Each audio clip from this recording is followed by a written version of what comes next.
फैज़ अहमद फैज़ की शायरी एक तिल्स्माती आईना है। उन्होंने उर्दू में तरक्की पसंद तबके की जो तर्जुमानी की वो किसी तारुफ की मोहताज नहीं।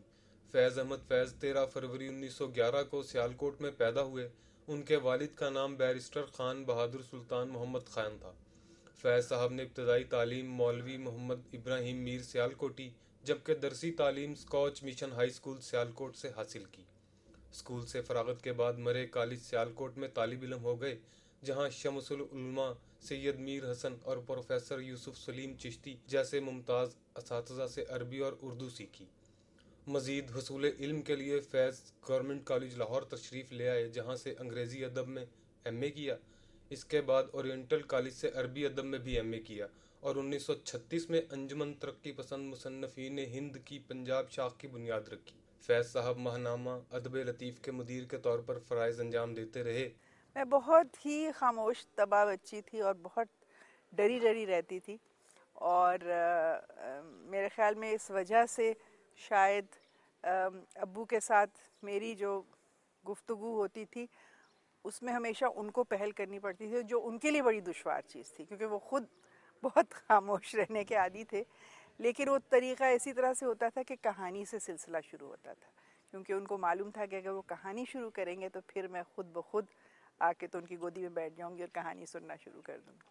और कहानियों के ही ज़रिए मेरी जो पहली पहली यादें हैं वो उस तरह से शुरू होती हैं।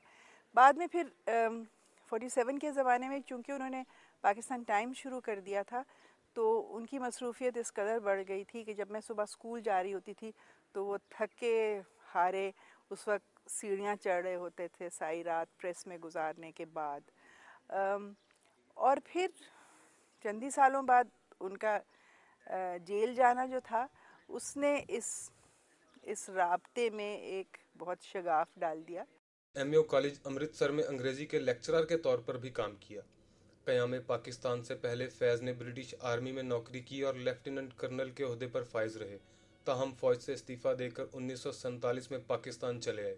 इनकलाबी और तरक्की पसंद सोच के दाई फैज़ अहमद फैज़ के पुख्ता अज़म को मुतज़लज़ल करने के लिए 1951 में इन्हें रावलपिंडी साजिश केस में पाबंद सिलासिल कर दिया गया।